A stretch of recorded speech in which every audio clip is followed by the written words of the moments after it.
Hey guys, welcome back to another video. Today we're working on this white riding mower. It is what model? I don't know. LT200H. It looks old. I had one of these, actually my own personal mower. I had it, well, probably 8-10 years ago. It had the old style Briggs twin. It was a horizontal opposed engine. This one has got a modern engine in it. 20 horse Intech twin. It's a V-twin. Fuel pump driven, which is good. This model is hydrostatic. I suspect that's what the H in 200H means. Don't have a whole lot of history on this. I purchased it as it is, basically. I know there's a couple issues with it. I know the tires hold air. That's a bonus. Don't have to put all kinds of tubes in them. If we look at the deck, I know that this side is low. The deck is sitting at its highest position. This side is low. This side is high. I think one of the lift arms has popped off or missing or something. We'll have to figure that out. There is a ventilation problem in the deck. That's easy enough to fix. We're going to weld a patch in there, but I want to get the deck off of there. I got to go over the bearings and belts and everything anyways. I really haven't looked at this machine at all. It's been sitting in my yard for months. Haven't got anywhere with it yet. I just swapped in that battery because I went to start it to bring it in here and it wouldn't do anything. All it would do is click. So I popped in a freshly charged battery, and I got same thing. Same thing. Even with a booster on it. Put a booster pack on the battery. Same thing. So I ran the booster directly to the starter. I had the ignition key on. I had the choke pulled, throttle halfway, like you would to start it, and I dropped the positive terminal on the starter positive terminal, and it fired right up. Cranked all kinds of power, fired right up. So I think we got a bad relay solenoid. Yeah, could be a cable, probably a relay solenoid. We'll get into that. Being hydrostatic, there will be a cooling fan on here. When I changed the battery, I saw a couple of blades of it. We're going to check, make sure that that's intact altogether and free of any built-up debris, because that'll cook a transaxle. These hydrostatics tend to run a little warm. They need the cooling fan to keep them running, give them a longer life. And we'll go over the general ride mower stuff. Take the wheels off if we... I'll take the wheels off, clean the axles, anti-seize, put the wheels back on. Same up front, we'll grease them. This is a upscale hoity-toity model. These were expensive when they were new. It's got a cast iron front axle, greasable fittings. It does have the 20 horse twin, so it's a little higher spec'd out model than the average MTD ride mower. I think, because I'm going to do a tune-up, oil change and everything, I think we're going to take the hood off. On this, there's a bolt there, a bolt there on each side, and looks like one down in there somewhere. Yeah, that might be it. Oh no, there's no bolts in this one. This has been broken over at one point and got a brace put on it. So basically somebody has installed this metal bracket and the old plastic is here. It's been broken off, so we're going to secure that all together so the hood will be a functioning hood. So at this point, if I just take the two bolts out of either side, the whole thing will come off. The top hood is hinged. That's going to come off with the rest of the mess. So we'll unhook the headlights and get that off of there, and we'll dive in. Go over the engine first. Oil change, tune-up, plugs and all that stuff. It runs great. It runs really, really good. Blades do engage, so it's just a matter of going over things that are worn and borderline worn and getting it ready for resale. I'll get you in the stand, we'll get the hoist lifted up, we'll get some tools gathered, and we'll dive in. Alright, so I've got the hood off. Just those couple bolts, two here. The front we're going to secure later because it wasn't secure. Just a quick little walk. There's a bunch of fuzzies hanging out from underneath this top cover. We're going to pull that off and make sure it's not full of mouse nest and grass and crap, cause these things to overheat and valve seats fall out of the heads and does all kinds of nasty mess. So I have the oil draining already. It's old. It's pretty black. It's due. Spark plugs. I'm going to pull them out. We're going to change them because we're going to tune it up. Everything I resell has got a tune up on it, so the new owner starts off with a fresh machine. We'll have a look at it though. Champions RC12YC, that's the one that should be in there. A little black and poopy. There you go. Get a light bulb. There we go. A little black, a little sooty. Could have been running rich, could have been dead, but it did run good while I had it running, so. Oil's still draining away. I did warm the engine up on the way in before I put it up on the hoist, so it's draining. We'll just let it drain as long as it wants to drain. This plug's no different than the other one. It's the right one. Just tired, needs new ones. While I'm over here, this is where the inline fuel filter is. While I got a drain bucket there, I'm just going to pop that inline fuel filter off and switch it out for a new one. All that old fuel drop into the drain bucket. And let's put a new one on there. One of them. This side goes to the fuel tank. This side goes to the carburetor. It will work the other way, no problem. But if you run this side of the fuel tank, as the contaminants and debris builds up, you'll see it on the outside of the element. If you run it the other way, it goes inside the element, you'll never know. Pro tip. Anyway,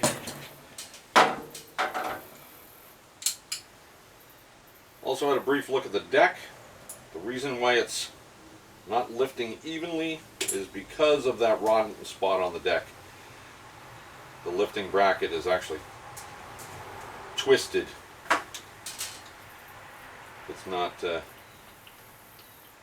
there we go. It's twisted a little, so it's not lifting level.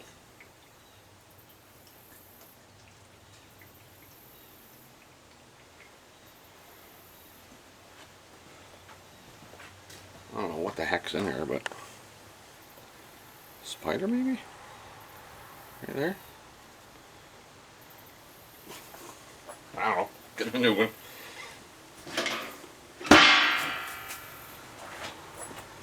Pop a new one in there. Both sides. Get the clamps put back on.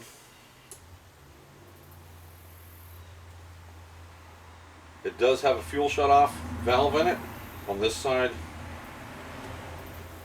It's a good idea.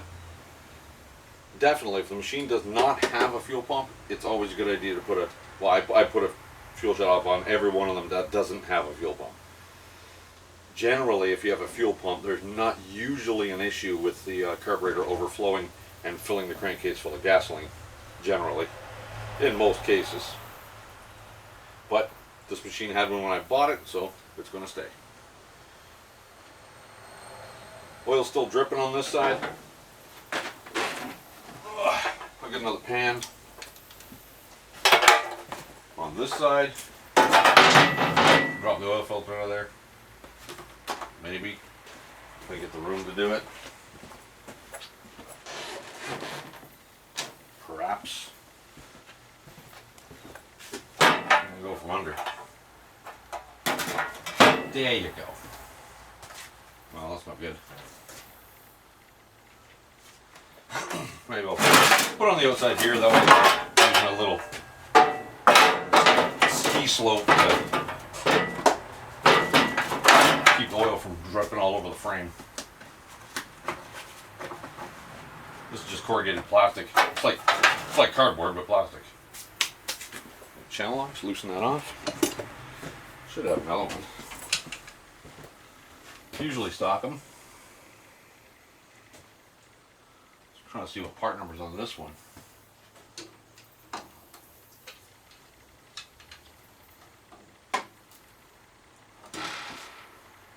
That John Deere part number. 125,424. Before I drain all that, get the filter off. Let's see if I got one that fits.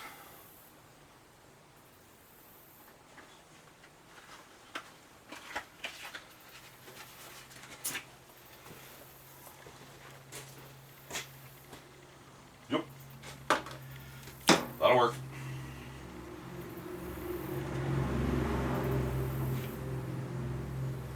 Oh.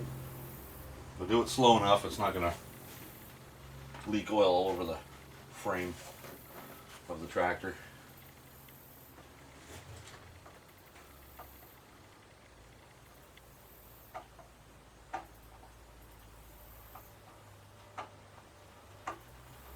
There we go.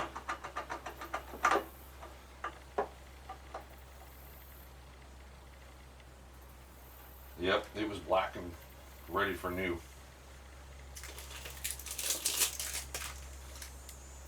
Smells a little combustion-y. It smells like, doesn't smell like gas in there, but it smells like exhaust. A little bit of oil in that. On the new filter gasket surface, O-ring surface. For a little spin. And this machine does not have an hour meter. Nope. It's got a ammeter. Ammeter. An electric PTO. There's no hour meter on it. So what I'm going to do is I'll just give this oil filter a wipe with brake clean. And I'm going to write the date on the end of the filter that the oil was changed. This is for the next owner. Hopefully I'll get the tractor back for servicing. And I do that after, I do service after the sale. If they want me to do the maintenance on it, I can. If they don't want to do it, if they don't want to do it themselves, that's fine too. Well, I like to see them back. Make sure that all the maintenance is taken care of that needs to be taken care of. That's good and tight. And not a drop on the frame. Slide this out of the way for now.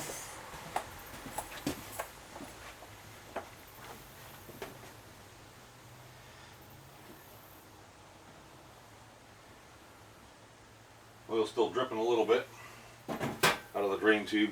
We got lots of time, we're not in a rush, we'll let that drip as long as it wants to. Let's get a couple of new spark plugs in there. What did I say they were? RC12YC? RC12YC.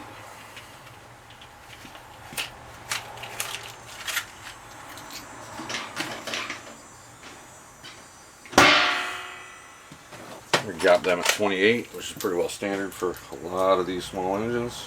Look at that, it's already nice at 28. Both of them.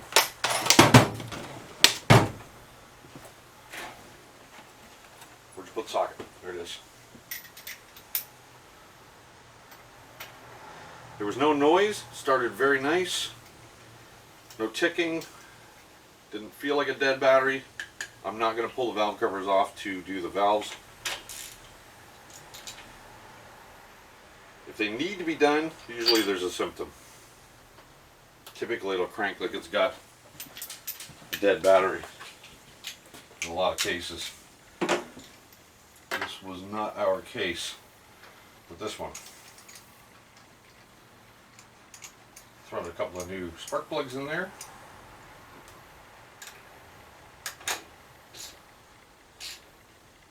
Quarter turn after gasket touch. There's a torque spec, but quarter turn after the gasket touches is a good overall rule of thumb. There is a torque spec. There's a torque spec on everything. Check that air filter. Nice and clean. We're going to give a little squirt with the air gun just to make sure that all the fine dust is out of it. Oh, that needs a new one. You know what? I might actually have one of these. If I don't, I'll just order a new one. I got an order going into the supplier today.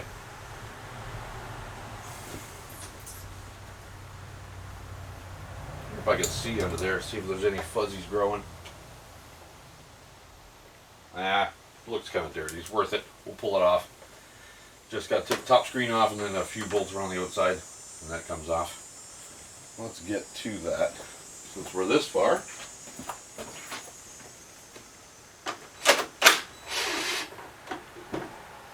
these are, the top cover is slotted.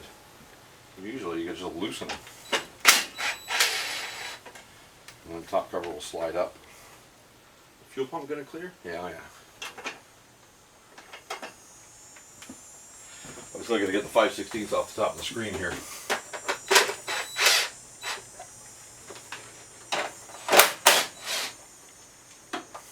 Extension.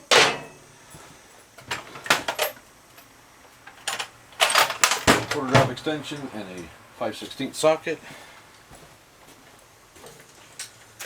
We'll put the 3/8 back on here for this one. Good. 5/16, take these 4 off. Very coarse thread. These thread into plastic. So coarse thread is the way they go.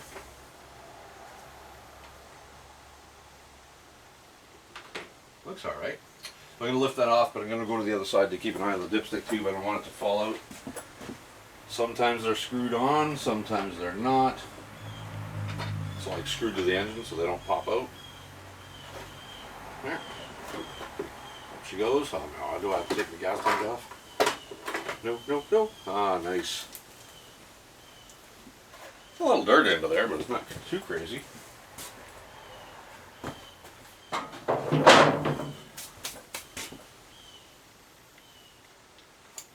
Just want to verify there's nothing real thick, heavy buildup in there that will restrict airflow around the cylinders. A little bit. Here's a little bit.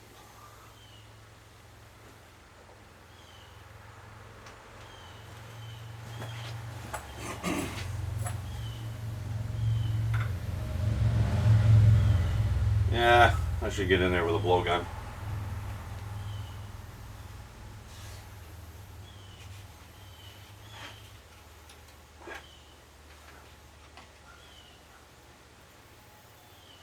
Just checking to see if there's any interference on the coils here. There's a line all the way around that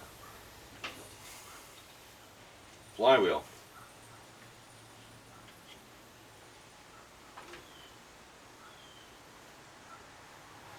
I believe one of them was touching one of the coils. This twin cylinder, there's 2 coils.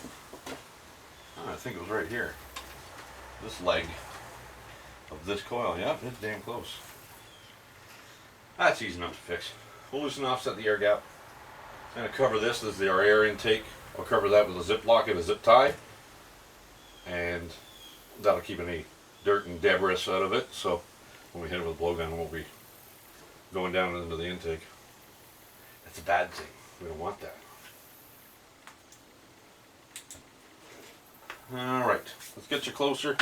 We'll set the air gap on the coil because we're right here anyways. Alright, I gotta modify the tripod. Hang on. Okay, we've got you a bit of a bird's eye view there. Let's see a little bit of the rubbish that's down in there. That's gonna get blown out, cleaned out. But let's get our coil adjusted. We'll do both. Loosen the mounting screws. Slide the coil back on its adjustment slots. Just give it a little bit of a snug. These don't have to be super tight anyways. And this is our magnet on the flywheel. Get that centered in the coil. About 10 to 12 thou is what you want to be is what's spec'd out. This is going to be about 14-ish. Good enough to work. The magnet should pull the coil towards it. Nice. Snug this down.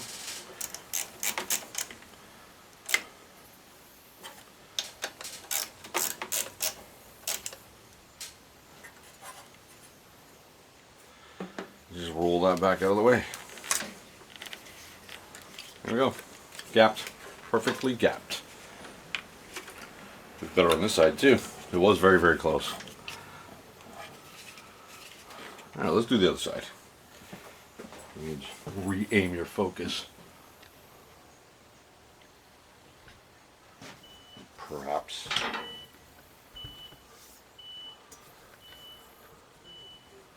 That's the other coil for the other side. Loosen off the bolts. Somebody's been in here. There's scrape marks on there. Pull this back, drop the card in. Our high-tech adjusting device. Actually, I'm pretty close. I know, you guys are shaking everywhere. There, pretty centered. Coil set back where it's supposed to be on its magnet. Snug that one down, snug this one down. And grab a hold of the card and the flywheel, just give her a roll. That rolls everything right out. That's that, setting the coil.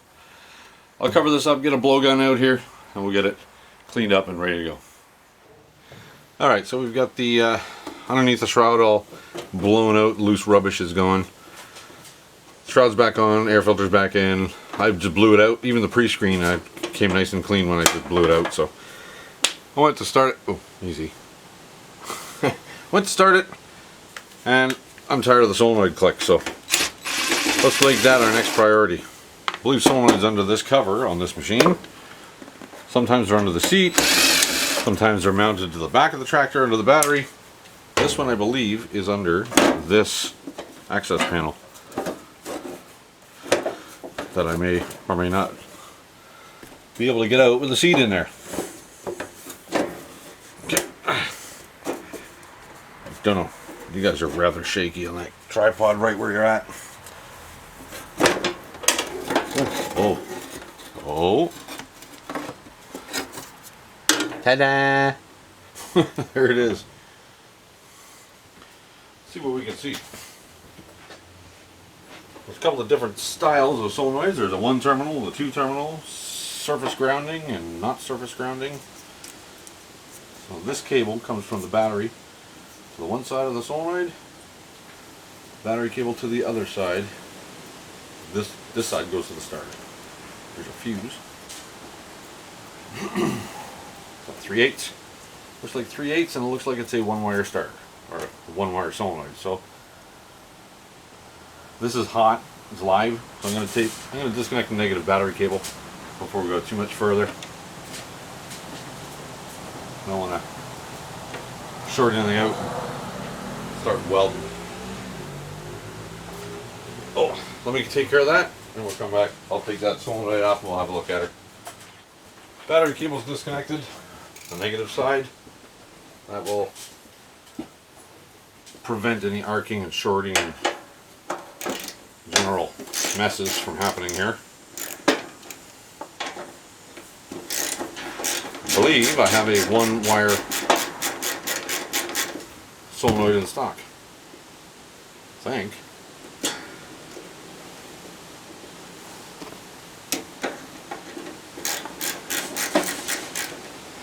Once in a while it will actually catch and crank the engine over, but it's very slow, very, very slow. And if I jump directly to the starter, it spins nice and quick. So, something going on here.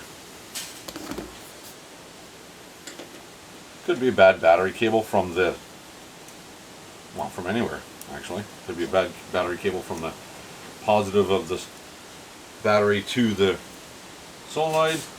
But I think it's here. So there are 2 ground wires here. They're relatively clean. Looks like a 7/16 nut on that solenoid. It is.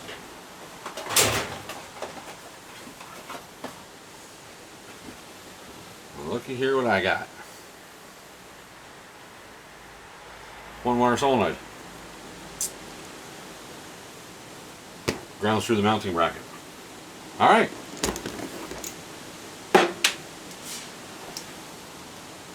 Test time. I'll take these off. It's not very tight, and that could be an issue. That one's snug, but not very tight. I could probably clean these and tighten them up first. This looks like it's gotten very hot though. The zinc is burned off this nut, it's very rusty. Battery cable's rusty. The stud is actually melted. It's melted here. This plastic has been very hot and melty. That can happen from extended crank times. It can happen from internal resistance of the solenoid, where it's drawing a lot of extra amperage to get everything going. Looks like this is already aftermarket. It's got a handwritten part number on it, so I think it's aftermarket, but we're going to get these cleaned up. Both of these. That's positive from the battery. This goes to the starter. This is the wire that activates the solenoid, tells it when to crank. Yeah. Ground's nice and clean. Sparkless, actually. Those are alright. We get a little die grinder in there with a Scotch-Brite disc on it. We'll clean them up.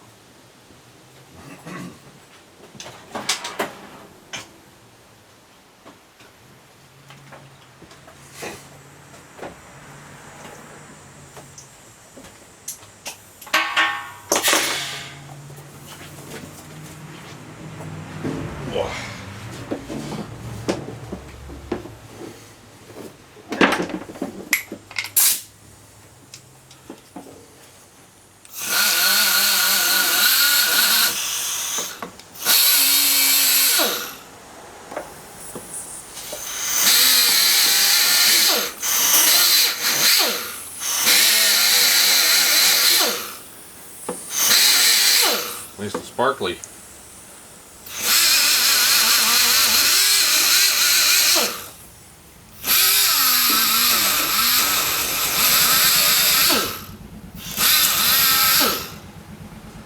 Oh, I hear a motorcycle pulled up out front. Looks like I have a visitor.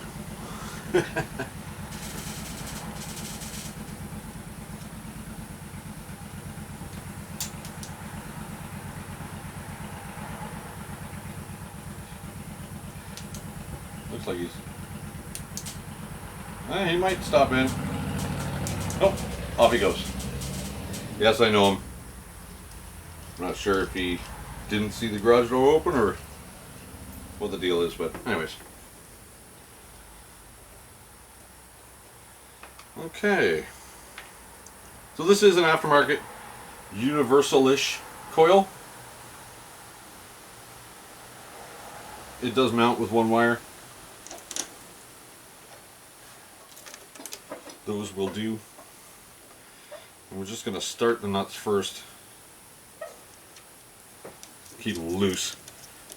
That way I can maneuver the wiring where I want it to go so it doesn't stress any of the cables. Just the two nuts. They are a different size. Looks like 1/2 inch actually.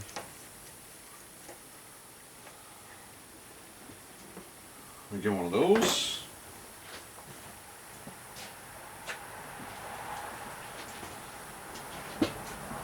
Is it half? Oh yeah.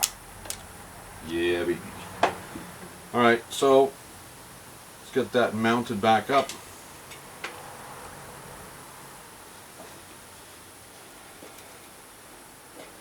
Goes through these wires first, the ground wires, then into the mounting bracket, and then into the frame.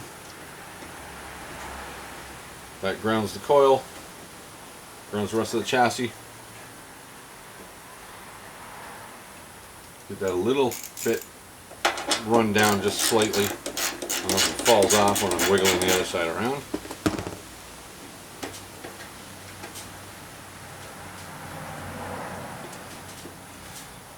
This is our S terminal, or start terminal.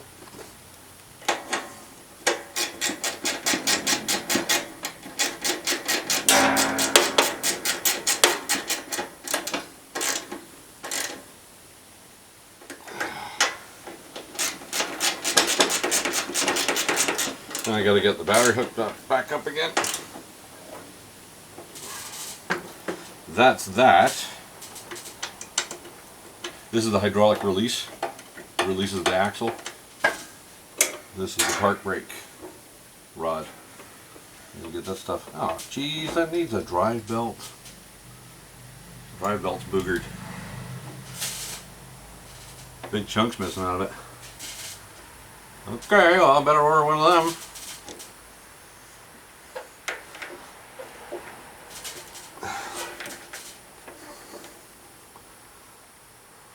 Oh, can I see numbers? 754. MTD part number 754. Looks like 0441. 754 0441. Let me write that down. 754 0441. Because I have access to the belt here, I'm not going to put this plate back on, but we can try to see if that solenoid fixed our no start problem. Let's get that battery cable hooked up in a second here. Oh, just give me a second. I'm not going to shut the camera off for this. Just run it back down. It's real quick. It's right in the back here.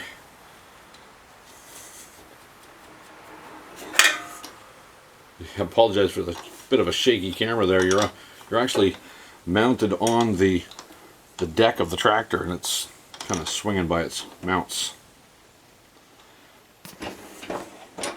All right, brake is on. Yep, that cranks.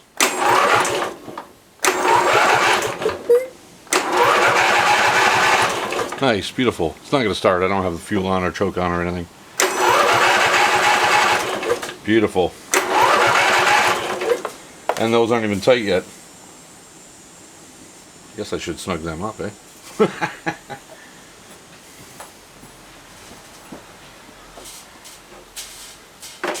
Being careful now because, you know, I didn't do it first, so now stuff is actually hot, live. I don't want to touch anything metallic when I'm on this terminal, because this terminal is direct to the battery. This one here goes to the starter. I don't want to go too tight on these. They got to be good and snug so they don't vibrate loose.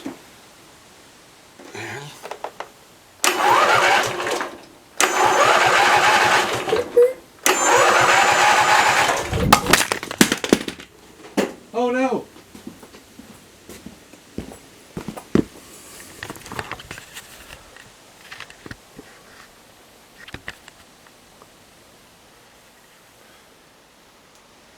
You guys okay?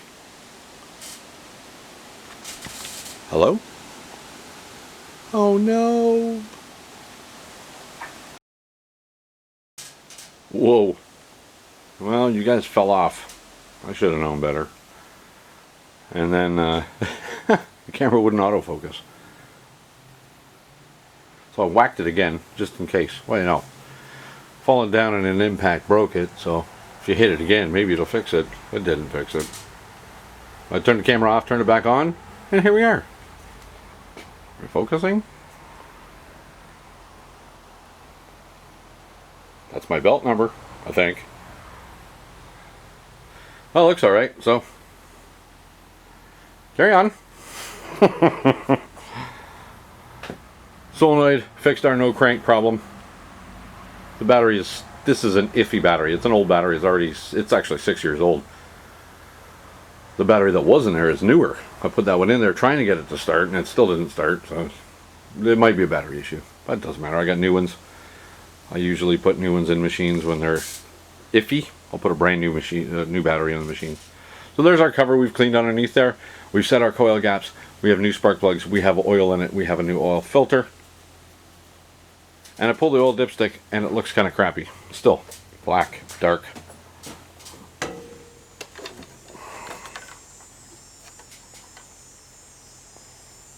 A little dark. Not a fan of that. So I may run it for a couple of minutes and then change oil again. I just want it to look nice and clean for the next customer. I want it to be in tip-top shape. So, all right, what's next? What do you guys want to do? You want to fix our loose steering problem? Let's is what we got. I'm going to turn the steering wheel. Unfortunately, this camera does not do a wider angle. I need to get a camera that does wider angles, but I'm just going to turn the steering wheel here. So that's about how much free play there is. You're looking. That's about how much free play there is in the steering. Because I'm doing that, and that wheel's not moving. If I go farther, then it starts to turn. But I found the culprit of that anyways. There's a bunch of linkage. This linkage is what's driven from the steering shaft. This linkage is, there's a little ball joint here, like a tie rod. But the culprit is right here, where the bracket attaches to this spindle. This spindle is attached to the other spindle with this rod, with heim joints here for adjustment of your total toe. But this is where our issue is. You watch that. Watch the lever and watch the tire. See how much that lever's turning? The tire's not moving. Let me get the cap off of that real easy. Maybe.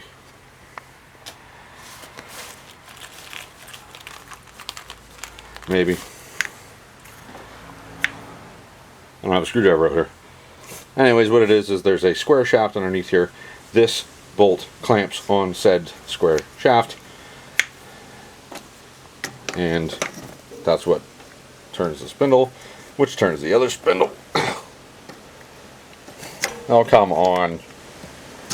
Why can't you just behave? Oh, there we go. Jeez. It's always got to fight. There's our square shaft. And we'll see that the bracket is moving and not the shaft. It's a very long explanation for just telling you to tighten this bolt. Once we tighten this bolt, that plate should go away.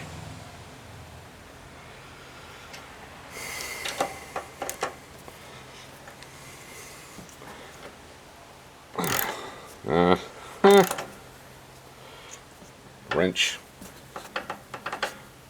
I got a wrench on it, hang on. Alright, so I held it with a wrench here and I turned it with a socket and ratchet on that side. Much better. There's no more play between the arm and the shaft. There's a little bit of play in that front axle pivot. The axle is shifting back and forth, but that's quite normal. But the play in the steering is considerably reduced. As far as free play now, when I have about that much better. It's a lawn tractor, not an Indy car. Don't matter. It don't matter. We're still gonna grease the spindles and do everything else. Our sloppy steering is taken care of.